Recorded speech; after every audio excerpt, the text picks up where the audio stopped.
previously on 5 مع رمضان الفترة يعني عيد الأضحى. And the second part will be kind of the differences. وقفة means standing or the stand. What about عرفة? عرفة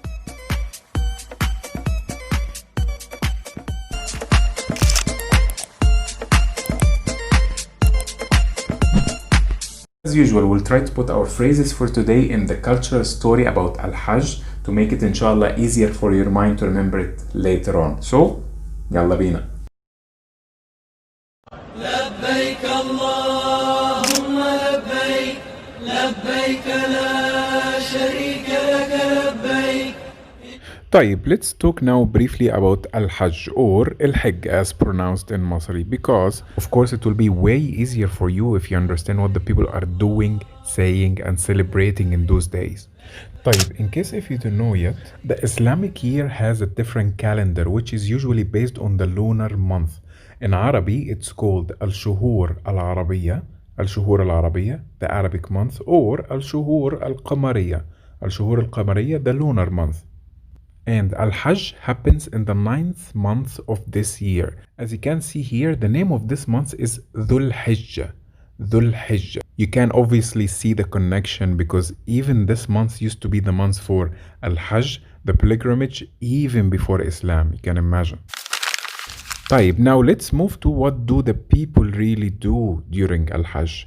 As we mentioned earlier quickly that Al-Hajj is one of the 5 main pillars of Islam, which means every Muslim should do Hajj at least once in their lifetime, as long as they have 2 main factors, the health, the capability of, and the wealth, of course. And this is done by traveling to the city of Mecca and doing some certain rituals and prayers in this place. طيب, you remember we said that the name of this month is Dhul Hijjah, right? Eid al-Adha actually happens in the day number 10 of this month, Dhul Hijjah. However, the people doing Al-Hajj, they have to be in Mecca from the 1st of Dhul Hijjah, because every day from the 1st up to the 10th till Al-Eid, they have some rituals to do in every single day. Of course, it's not possible to mention all the rituals being done in those days. However, I'll try to tell you the most important words that will help you in your learning journey. طيب, the most 2 important things that I want you to know about this period. Number 1, that all of this period we can call it Musim al-Hajj. Musim al-Hajj. Musim, very important word that means season. And it's pronounced Mausim in Fusha, by the way. This word Musim, I can use it obviously for the weather seasons. I can use it as now, Musim al-Hajj, for example, the season of al-Hajj. I can use it also for, let's say, a TV show. I can say Mausim as well. Also, I can say Musim for even a football league. I can call it Musim. And the second important thing I'd like to tell you about this period of time, that majority of the Muslims like to fast those days from the 1st up to the 9th, which is the day right before Al-Eid. Yalla, let's recap. Do you remember how to say fasting? It was Siyam or Sawm. Siyam or Sawm. This is how we say fasting. So, most of the people like to do Siyam during those 9 days before Al-Eid, or at least whoever was not able to fast the whole 9 days, they fast Yom Arafah, Yom Al-Waqfa, the one that we spoke about earlier, which will happen to be the day number 9, the day right before Al-Eid. So in this day, Yom Al-Waqfa, you'll find almost all the Muslims are fasting. It's maybe the most important day to fast after the month of Ramadan, after Shahr Ramadan. So you'll feel even the atmosphere in Yom Al-Waqfa almost as if it's Ramadan again.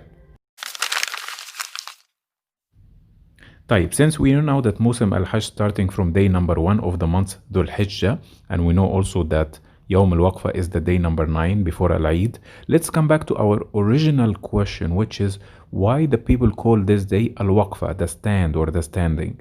As I mentioned to you, since day 1, the people have certain rituals every day to do until they reach Al-Eid. And the ritual of the day number 9 for the people doing Al-Hajj is to go and stand on a certain mountain around 20 kilometers in the east of Mecca.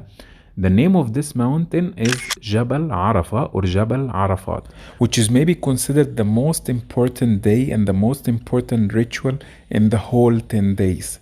خلاص, now it will make sense to you why the people call this day يوم عرفة or يوم الوقفة, because it's the day where the people doing al-Hajj, they go and stand on this mountain, Jabal Arafah or Jabal Arafat.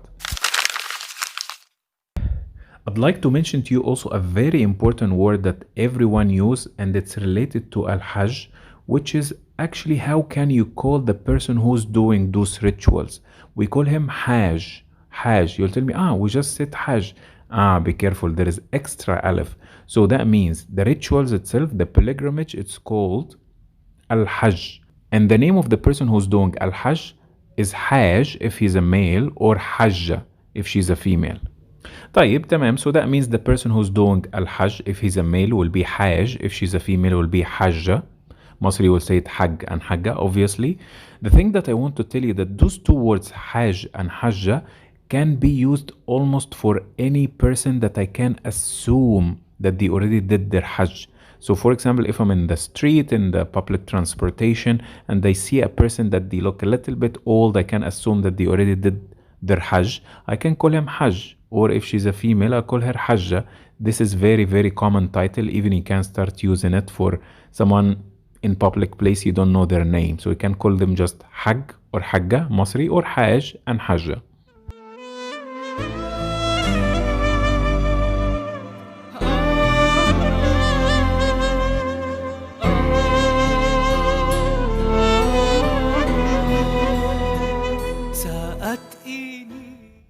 Also, it's good to know the duration of Eid al-Adha. It's actually 4 أيام, 4 days, 4 أيام. However, if you remember, Eid al-Fitr was 3 أيام, 3 days, which is again another difference between the two of them. So Eid al-Adha 4 أيام, Eid al-Fitr 3 أيام. And also, since we know that Eid al-Fitr, the people also call it al-Eid al-Sughayr, the small feast. So logically, Eid al-Adha, the people also call it al-Eid al-Kibir, the big feast. And of course, we cannot finish Al-Eid without talking about food, Al-Akl. So if you're wondering what's the most important Akl in Al-Eid, as now we know the story, it will be Lahma or Lahm, which is meat. So usually in Eid al-Adha, it will be على الفطار لحمة, على الغداء لحمة, على العشاء لحمة as well. And one of the most famous and quick dishes that people like to do in Al-Eid, especially في مصر, is called Fatta. Fatta, which is quick layers of rice, dry bread, salsa, and topped with lahma, the meat.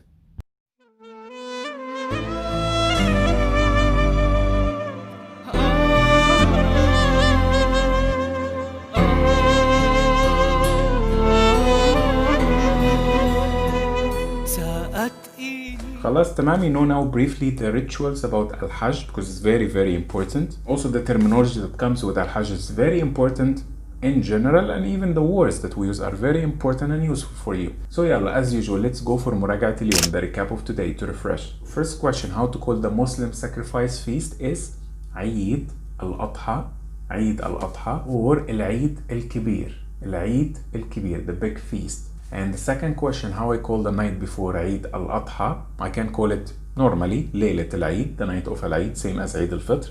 However, the special name is al-Waqfa, the standing, or Waqfat Arafah, or Waqfat Arafat, which, as explained, is a very important day for the Muslims. Even majority of the Muslims, they do Siyam in it, they fast in it.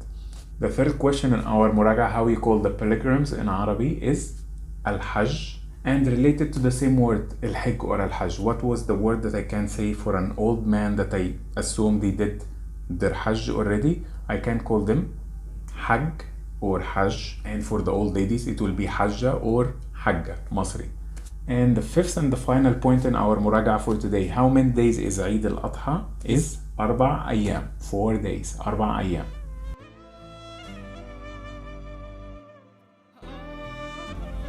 And that was it for today regarding Eid al-Adha. I hope it was informative to you. You learned something new. Please leave a comment or drop me a message in case if you have any other question regarding Eid al-Adha or Al-Eid in general. I wish all of you Eid Saeed for you and your families. كل سنة وانتم طيبين.